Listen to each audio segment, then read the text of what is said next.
January 4th, 2025, Buddhadhamma, 11.3, Part 3, 1115. Point G, compassion of different kinds of happiness. We're still talking about sukha. When compared with more refined kinds of sukha, happiness, it is normal that these sense pleasures will be reduced in value. In comparison to happiness of concentration, absorption of jhana, for example, sense pleasures, it describes as ordinary happiness. Pu jhana sukha, the happiness of unawakened people. Contaminated or festering happiness, miha sukha.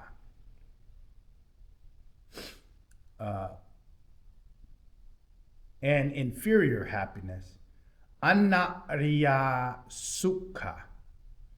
Furthermore, it is described as consisting of dukkha, suffering, affliction, and obstruction, and constituting the wrong way of practice, miccha patipatta or patipatti. In contrast, the happiness of concentration, absorption of jhana, or internal happiness, achata sukha, is described as happiness free from sensualities, nikama sukha. Happiness based on seclusion, patvivika sukha. Happiness conductive to peace and realizings of nibbida, upasama sukha. Happiness conductive to awakening, sampoti sukha.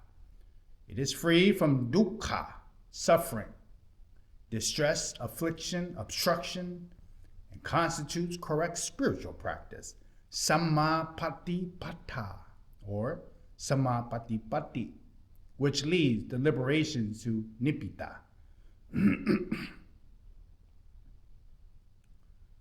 It could be also called the blameless happiness, anavacha sukha. In fact, refers to many forms of happiness, beginning with joy derived from virtuous conducts upwards. It is mentioned in many passages in the Tipitaka. Although Gautama Buddha frequently degenerates and points out the dangers of sense pleasures, this does not mean that he has set in condemning or despising it. From one perspective, Gautama Buddha was simply trying to point out the truth behind sense pleasure. Ordinary people, however, who are often ensnared by mental defilements, kilesas, often view his teaching as excessively severe. Moreover, by comparing sensual happiness cherished by most people with more refined form of sukha, happiness, he devalued the former in order to alleviate the latter. Most importantly, however, sense pleasures, kamaguna, is unyielding and tenuous snare in which most people are caught up, from which it is difficult to escape. Gautama Buddha thus heavily criticized sense pleasure, along with praising more refined forms of happiness, in order to urge people to make haste in their spiritual practice, to avoid complacency, and to experience supreme happiness. Not all people who realize more refined happiness immediately abandon sensual happiness. Many people continue to live their lives by enjoying both kinds of both levels of happiness. In these circumstances, such people have more options or have a greater advantage in regard to experiencing happiness.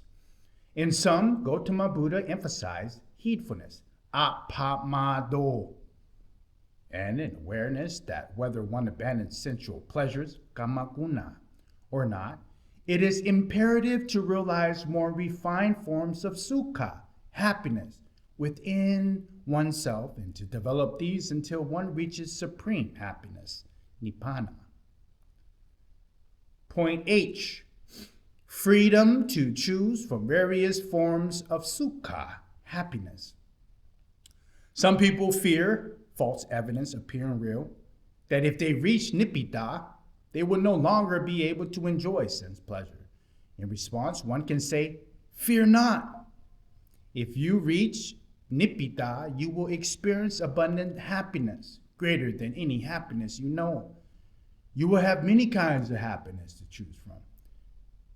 If you wish to enjoy sense pleasures, you may and you will enjoy them more than you do now, because nothing in the mind will exist to spoil their sweetness. But by answering in this way, another people may protest. How is it possible that someone who has realized nibbida would return to enjoy sense pleasures? These are not matters one need worry about. They resolve themselves naturally and automatically. Those people who have realized nibbida are optimally suited to enjoy all kinds of happiness. Which levels of happiness they choose to experience is up to their own discretion. Take, for example, it is well documented that those individuals who have experienced the happiness of nibbida access the four concentration absorptions of jhana, and as that abiding at ease in the presence, dhamma sukha vihara, abiding at ease in the present.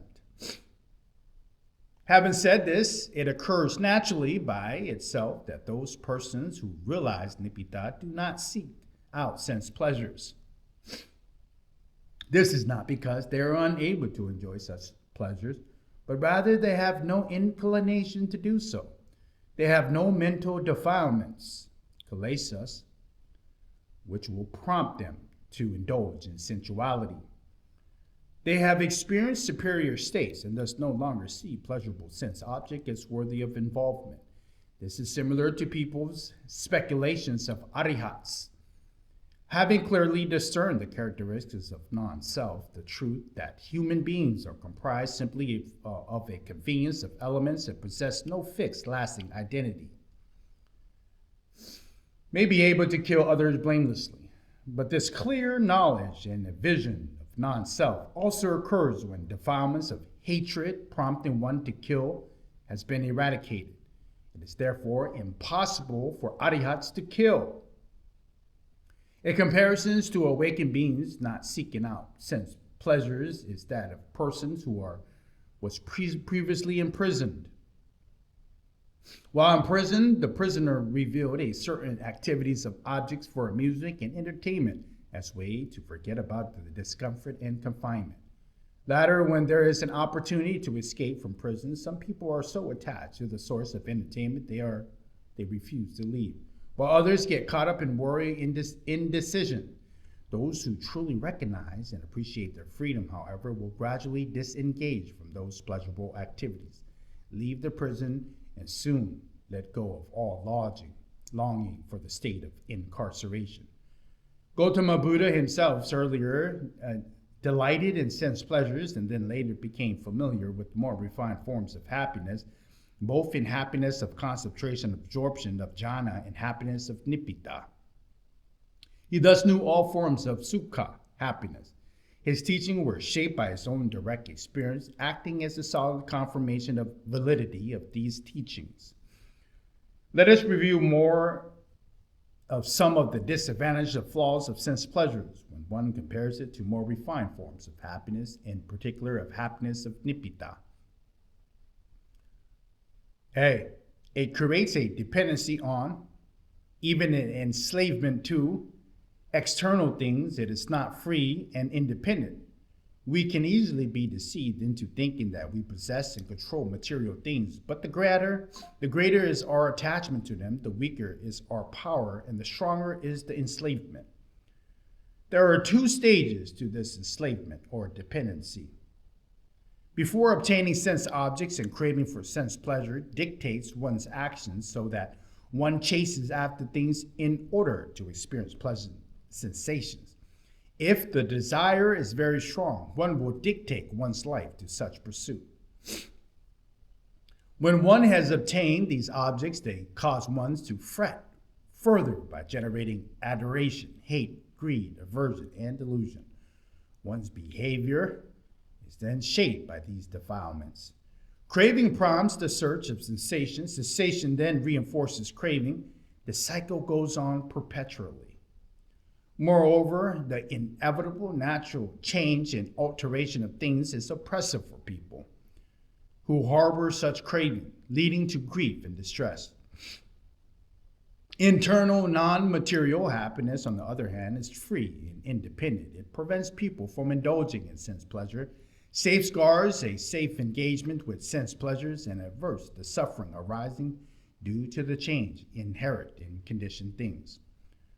Because sense pleasures depends on external objects, sight, sound, smell, tastes, and tactile objects, those people who indulge in sense pleasures effectively entrust their happiness along with their entire fate to these things. These external things are subject to myriads of causes and conditions which people have no control over.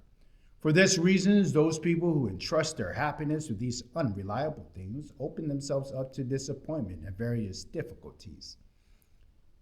The more one fails to understand this dynamic, the greater one's suffering. Life tied up with sense pleasures revolves entirely around contact with the outside world, around contact between sense faculties and sense objects. This is the external, superficial dimension of life. Moreover, the endless search for sense pleasures and tiring and tedious, internal refined forms of happiness help to free people from this cycle of sense contact. They free people from an excessive reliance on sense faculties. At the very least, they offer people a respite and rest and introduce them to more profound aspects of their lives. Because sense pleasures relies on external things, it requires sense objects to pass through the various sense bases in order to supply fuel for craving, tanha. If one does not obtain these desired things as fuels, one suffers. Internal refined forms of happiness, however, do not rely on external things. Those people who are endowed with such happiness, although derived of gratifying sense objects, still abide happily. Furthermore, because of this reliance on external things, those persons' indulgence in sense pleasures are unable to dwell unoccupied. If they are idle, they feel restless, feverish for things to experience. This restlessness and fever are true expressions of dukkha, suffering. People who suffer this yearning and fever tend to deceive themselves by overlooking and ignoring the situation and instead focus exclusively on whatever gratification they have been to be able to acquire. In addition, when people have found gratification, even if this involves highly agreeable objects, they're unable to enjoy this experience for long. If the experience becomes too prolonged, it becomes a form of endurance, and the happiness transforms into dukkha, suffering. Sense pleasures thus rely on continual change and variations of sense objects. For this reason, the scriptures in the Tipitaka states the movement iriyapata conceals dukkha. Continuality satati conceals the characteristics of impermanence anicca. Moving of iriyatapa conceals the characteristics of dukkha, suffering and pleasure, and solidarity. Conceals the characteristics of anatta. That's from the Visuddhamma, page 640. Those who have accessed more refined forms of sukha are not tormented by the fever of yearning. They're able to abide in particular states of sukha for long periods of time, according to their wishes, as illustrated by the story of Gautama Buddha and the king Bimbisara. There was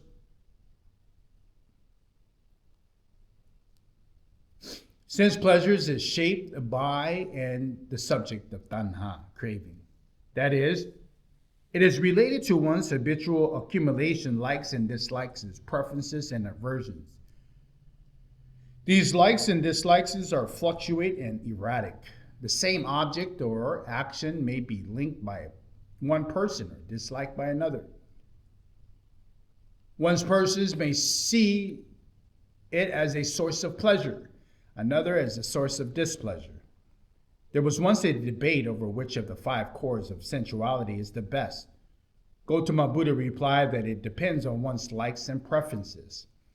This fluctuation is even true for a single individual. On occasion, one sees or hears something and is pleased, while on the other occasion, that same thing causes displeasure. And in the case that 2 people encounter the same object and both like it, this may lead to mutual aversion since they both desire the same thing. These situations can cause conflict within an individual and animosity between people. They are the source of all sorts of trouble and affliction.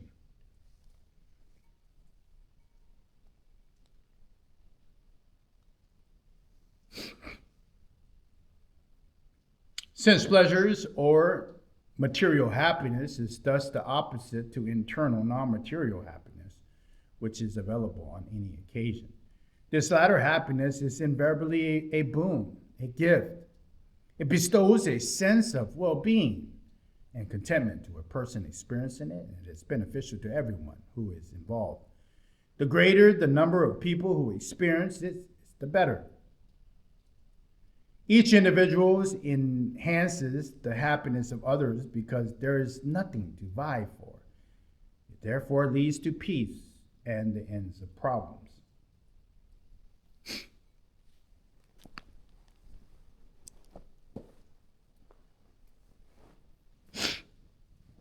Sense pleasures is the results of gratification of tanha, craving. If tanha, craving arises but is left unsatisfied and unpleased, problem arise immediately. These problems, or the state of dissatisfactions, is referred to as dukkha, suffering. Dukkha, suffering, leaves harmful effects in its way. These harmful effects either gets locked up within an individual or the person vents them outwards, or both. The harmful effects locked up inside refers to anxiety, despair, and other forms of mental distress. They can be collectively referred to as mental derangement or even as madness. The harmful effects seeking an expression outwards may be given vent in a mild way, say by seeking out different forms of guidance and help. One may seek out guidance in the way that accords with panya, wisdom, and sila, virtue. One may seek help from sacred objects or supernatural powers. Some people try to cover their dukkha, their suffering, by indulging in coarse or increasingly passionate forms of sense pleasure. The harmful effects can also be expressed in violent ways, say by causing conflicts and persecuting others, by causing destruction to one's environment. Alternatively, one may breed self-hatred and undergo severe austerities to cause injuries to oneself. The following words by Gautama Buddha are relevant here. And what, monks, is the source of the origin of dukkha, suffering? Tanha is the source of the origin. Nitana sambhava. And what is the results of dukkha, suffering? Dukkha, suffering, I say, results either in mental derangement or in the outward search for relief. The search for happiness, though the gratification of tanha, craving, causes problems at all stages. Not only when one is denied gratification, problems may also arise during the search for pleasing objects, and after one has acquired such objects. While searching for objects, one may injure or exploit others, causing them suffering and affliction. And after one has acquired the desired objects, one may become infatuated by them, increasing one's thirst and craving, thus causing additional problems. For this reason, conscientious, unawakened people must use discernment and apply virtuous qualities to guide their behavior. In order to mitigate the hazards of tanha, craving. One very useful method for safely enjoying sense pleasures is for people to have some access to non-material happiness, which access and escape. Ni sarana, ni pana. This escape is very effective for refining one's behavior, generated by tanha, by craving. Or it helps to keep this behavior within wholesome boundaries. Happiness, independent of material things, stands in direct contrast to craving. It manifests as when it is released from craving, and it exists without relying on craving. Anyone who dwells in this kind of happiness is immediately free from the perils of craving. Because sense pleasures is flawed, can cause a great deal of harm, and is both cherished by and compelling for people, it need not be promoted. Therefore, Gautama Buddha did not support the pursuit of sense pleasures. He discouraged people from setting it as a goal of life.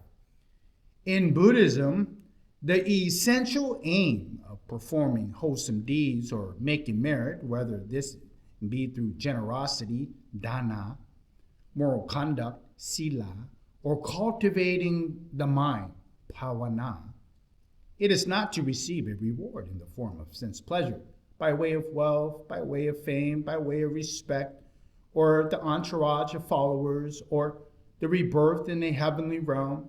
The true purpose of wholesome actions is to support spiritual development and to the access true, lasting sukha, happiness, which leads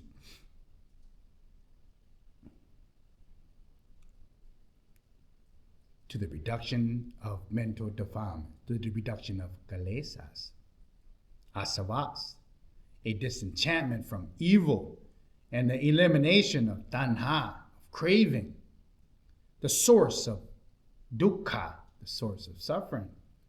The person engaging in good actions thus experiences a deeper, more refined form of happiness, up to the happiness of nibbida, which brings peace, well-being to the individual and to society. Not for happiness tarnished by defilements, not for future birth, does a sage give gifts. Indeed, a sage gives gifts for the end of defilements, for the absence of the future birth, not for the happiness tarnished by defilements, nor for the future birth does a sage develop the jhanas. Indeed, a sage develops the jhanas for the end of defilements, for the absence of the future birth. Aiming for the state of peace, nibbida, inclining in this direction, devoted to the state, a sage gives gifts. Sages sets nibbida as the goal, just as the river headed for the heart of the ocean. All seven sacred rivers all head to all the seven oceans.